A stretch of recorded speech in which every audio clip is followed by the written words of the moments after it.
All right, shalawam. First off, I want to say all praises to Yahawah, bahasham Yahawashi, bahasham Qudash. Double honors to our apostles and elders of GMS, and to the elect doing the work in sincerity and in truth. Shalawam. Uh, GMS precepts. Nazar Khad here. Pretty much, this show is going to be about um, being thankful for the truth. Okay. I always say this you know every time you wake up, concerning the brothers in the truth that know their heritage, that came back to the knowledge. One should be thankful, and number one, you should always be thankful that you're an Israelite, right? And not a heathen, not an Edomite, not a dirty Hamite or whatever.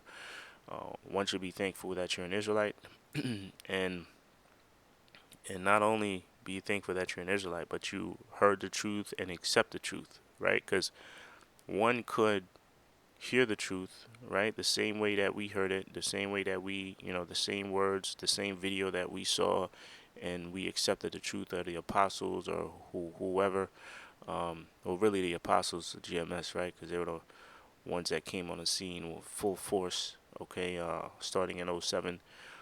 But one can see the same videos, the same shows, the same breakdowns, and not accept the truth. They can think, oh, this is a lie, this is crazy, these guys don't know what they're talking about. One can watch the same shows, videos that we saw, and think that way, but we didn't. We thought that, oh yeah, this is it. This is the truth. I believe in this. Okay, and one should be thankful that you not only heard the truth, but you believe in it, and believe in it to the point where you feel compelled to go out on the highways and byways on whatever prospective day, Friday, Saturday, and teach and face humiliation from people on the street, from other family members, from friends. Okay, you feel that compelled that you want to go out and teach others. Okay, all right. So that's what once you. So that's pretty much what it's going to be about. So the first scripture that I have right here is in a well-known scripture, Saint John 8:32. It says, um, and this is from the words of the Lord, who the world even calls Jesus Christ, in the Hebrew is Yahawashi, and Lashon Kodash.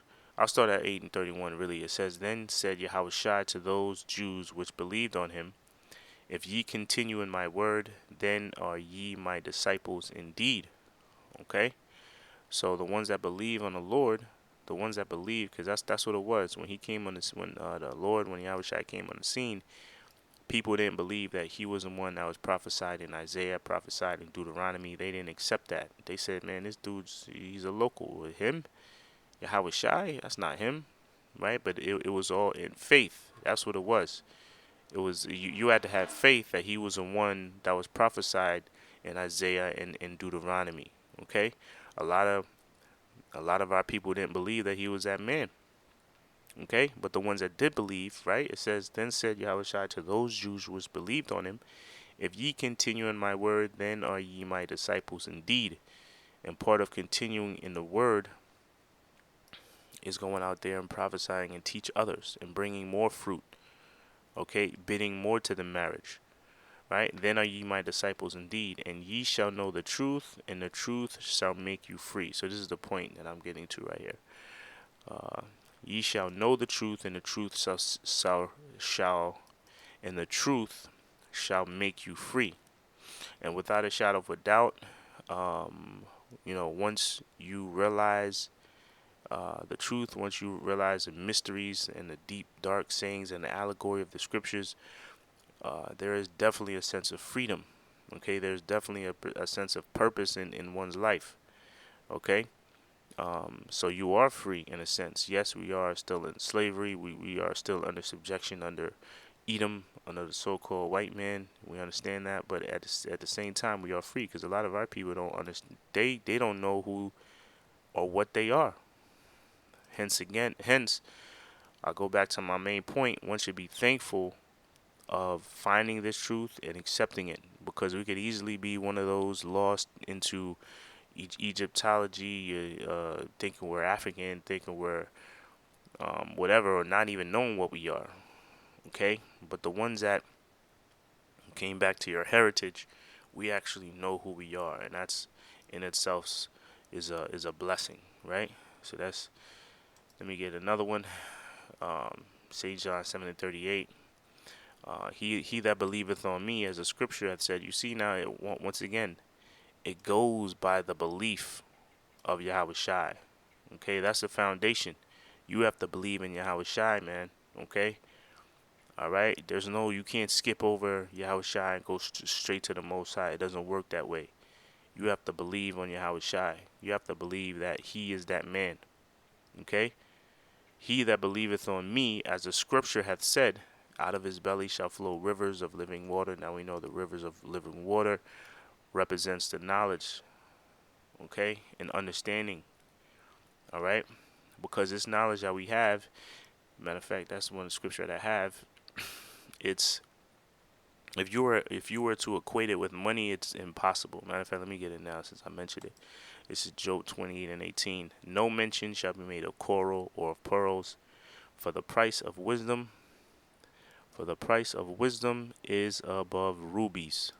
Okay, so basically, this is saying wisdom, which if I go into wisdom, that's a whole nother show in itself.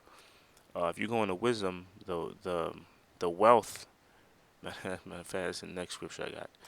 You see how it just keeps going. Matter of fact, let me get it now. But let me finish going into this. So the I mean, you can't equate wisdom or truth to money. Okay, especially this money now we got nowadays. It's fiat currency. It's money that's based on people believing that it's worth anything. Okay, so I can't even that I can't even you can't even compare wisdom to the dollar, right? Because it's not real. Now, if you were to compare it to gold or rubies or anything of real wealth, it still can't compare to it. Okay, even in Second Esdras, no, I'm sorry, First Esdras, the fourth chapter, it goes into that, how truth is far exceeds anything else. It far exceeds money, wealth, women. It's the most powerful truth. Okay. Now, since I said that, let me go into this. This is Romans 11:33. O depth of the riches of wisdom and knowledge of the Most High. Look at that. O depth of the riches both of wisdom and knowledge of the Most High. How unsearchable are His judgments and His ways past finding out. Showing you that the knowledge and wisdom of the Most High is unsearchable, or it's deep, right? How deep of the riches both of wisdom and knowledge of the Most High. It didn't say of the knowledge of Buddha, okay, or the knowledge of Muhammad. It said the knowledge of Yahawah, right? Showing you that this knowledge that we have, so that's why one should be very thankful, okay, and one should be very thankful that you accept and believe in what we believe in, because not number one, not a lot of people, and that's what also makes it even better or worth more, because not a lot of people believe in it. It tells you in Matthew, I believe it's the seventh chapter, straight is the gate that leadeth into salvation. I believe. Let me get that, because I'm bad at quoting Matthew 7. I believe it's verse 14. Enter ye. This is Matthew 7:13. Enter ye enter ye in at the straight gate, for wide is the gate and broad is the way that leadeth to destruction, and many there be which go thereat. Okay. Here's a point. Because straight is the gate and narrow is the way which leadeth unto life, and few there be that find it. Okay. Few there be that find it. Okay. So that's what makes it even more precious, because there's not a lot of people that follow this or believe in this. Okay. So when they say a certain gold or diamond is precious, if there's a lot of it, how precious is it? If it's found everywhere, or if it can be easily attained, it's not precious. Okay, but this truth that we have is not easily attainable, right? which leads to my next scripture. You have to be what? Chosen. Okay. This is St. John, St. John 15. Is this it? Yeah, 15 and 16. It says, St. John 15 and 16. Ye have not chosen me, but I have chosen you. This is one of the scriptures that, when I first came in, I was like, whoa. Okay, ye have not chosen me, but I have chosen you. Because what's the biggest misconception, especially in the world, but especially in these churches? Oh, I found God.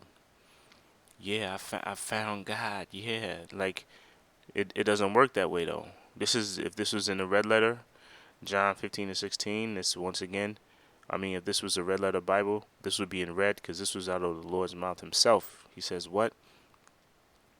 Ye have not chosen me, but I have chosen you." Meaning, the Most High chooses who He wants to accept Him, not the other way around. You don't accept the Most High; the Most High accepts you. Ye have not chosen me, but I have. Ye have not chosen me, but I have chosen you, and ordained you. Okay, ordained you that ye should go and bring forth fruit, and that your fruit should remain, that whatsoever ye shall ask of the Father in my name, He may give it to you. See, once again, you gotta go through Yahawashi to get through the Most High. It's the only way. The only way to the Father is through His Son Yahawashi. Okay. Ye have not chosen me, but I have chosen you, that ye should go forth and bring forth fruit, and that your fruit shall remain, that whatsoever ye shall ask of the Father in my name, He may give it to you. All right, so that's pretty much. I think I got one more. This is Baruch. I'll end it with this. This is Baruch 4th chapter. Let me see, 4th, right? Baruch 4. I believe it's 28. Yeah, this whole chapter is bad. This whole chapter is good, but I'm gonna just get this one. Say John 4:28. For as it is your mind to go astray from the Most High, so being returned, seek Him 10 times more. And this is what we should all do. Ones that I'm sorry, the ones that found out uh, their true heritage again. Once we came back to our true heritage, this is what's required of us, to seek Him 10 times more, and continuing praying for the destruction of our enemies, persecution of our enemies, and the return of Yahawashi, which we know what consists of the return of Yahawashi, big brother, the Lord. What consists of that prior to His return is going to be bad out here. It's going to get worse. Okay, this coronavirus is just the beginning. It's going to be a lot of other things that's happening at the same time. Okay, where it's going to get real bad out here. Okay. All right, so that's pretty much it. That's the point. Lord willing, y'all brothers were edified. Until the next show, shalawam.